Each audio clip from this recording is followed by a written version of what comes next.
Hi friends, today recipe వచ్చేసి aloo rice అండి. ఇది బ్యాచిలర్స్ కూడా చాలా ఈజీగా చేసుకునే ప్రాసెస్ చెప్తాను నేనైతే. మా ఇంట్లో ఎప్పుడైనా కర్రీ లేకపోతే మేమైతే ఇదే ఎక్కువ ప్రిఫర్ చేస్తాము. చాలా బాగుంటుందండి ఆలూ రైస్.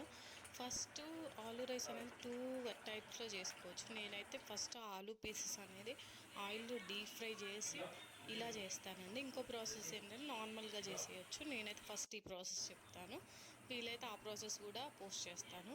ఫస్ట్ అయితే డీప్ ఫ్రైకి సరిపోయినంత ఆయిల్ పోసుకొని మనం ఆలూని కొంచెం మరీ పెద్దగా కాకుండా మీడియం సైజ్ పీసెస్ కట్ చేసుకొని అది ఆయిల్లో డీప్ ఫ్రై చేసుకోవాలండి. ఆయిల్లో డీప్ ఫ్రై చేసుకున్న ఆలు అంతా సపరేట్గా ఒక ప్లేట్లో యాడ్ చేసుకొని కొంచెం ఆయిల్ తీసేసుకోవాలండి. ఎందుకంటే మనకి ఆలూ రైస్ చేయడానికి అంత ఆయిల్ పట్టదు కాబట్టి డీప్ ఫ్రై చేసిన ఆయిల్లోంచి కొంచెం తీసేసి మళ్ళీ స్టవ్ మీద పెట్టి ఆవాలు, మినప్పప్పు, జీలకర్ర, శనగపప్పు అన్నీ యాడ్ చేయాలండి. అవి కొంచెం వేగాక కొన్ని ఆనియన్స్, పచ్చిమిర్చి, అంతే కరివేపాకు అవన్నీ వేసి యాడ్ చేసుకోవాలండి. ఆనియన్ వేసాక కొద్దిసేపు మగ్గనివ్వాల, మూత పెట్టేసుకొని. ఫస్ట్ మనం సపరేట్గా ఆలు వేయించి ఒక ప్లేట్లో తీసుకున్నాం కదండి, వెంటనే దాని మీద కొంచెం సాల్ట్, కొంచెం పెప్పరు వేసి కొంచెం కలిపేయాలండి. ఎందుకంటే ఆలు పీసెస్కి అసలు స్పైసీనెస్ ఉండదండి. మనం ఆయిల్ వేసుకున్నామంటే అంత ఆయిల్ వేస్ట్ అవుతుంది కాబట్టి ఈ పీసెస్ మీద చల్లుకుంటే కొంచెం పడుతుందండి ముక్కలకి. సో అంతలోపు ఆనియన్ కూడా కొంచెం మగ్గిపోద్ది. దాంట్లో కొంచెం చిన్నగా క్యారెట్ ముక్కలు కట్ చేసుకొని యాడ్ చేసుకోవాలండి. క్యారెట్ కూడా కొంచెం మగ్గాక పసుపు వేయాలా.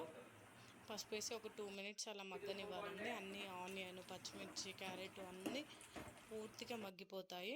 తర్వాత మనం ముందుగానే రెడీ చేసుకొని ఉంచుకున్న ఆలూ పీసెస్ ఉన్నాయి కదండి, అవి అయితే దాంట్లో యాడ్ చేసుకోవాలి.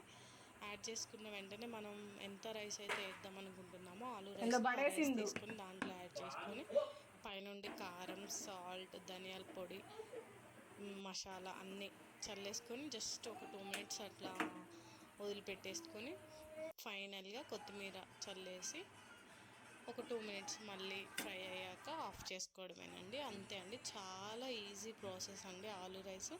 బట్ టేస్ట్ మాత్రం చాలా చాలా బాగుంటుంది.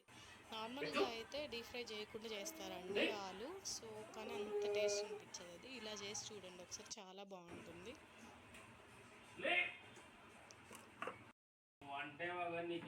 ఈ recipe mainly bachelors and newly married కపుల్స్కి అని చెప్పొచ్చండి.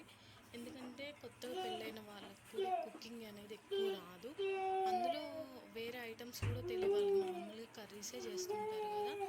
సో అలాంటప్పుడు స్టార్టింగ్లో ఆలూ రైస్, ఎగ్ రైస్ లాంటివి ప్రిపేర్ చేశారనుకోండి, కుకింగ్ మీద కొంచెం ఇంట్రెస్ట్ వస్తుంది, చాలా ఈజీగా అని కూడా అనిపిస్తుంది కుకింగ్. సో ఒకసారి అయితే మీరు కూడా ట్రై చేసి చెప్పండి ఆలూ రైస్ ఎలా వచ్చిందో. చూడండి, మా ఆలూ రైస్ చూడడానికి ఎంత బాగా అనిపిస్తుందో, తింటే ఇంకా చాలా బాగుందండి. టేస్ట్ సూపర్గా వచ్చింది. మీరు కూడా ఒకసారి ట్రై చేసి మీకు ఎలా వచ్చిందో కామెంట్ చేయండి. Please share, like and subscribe for more videos. Please friends, support me.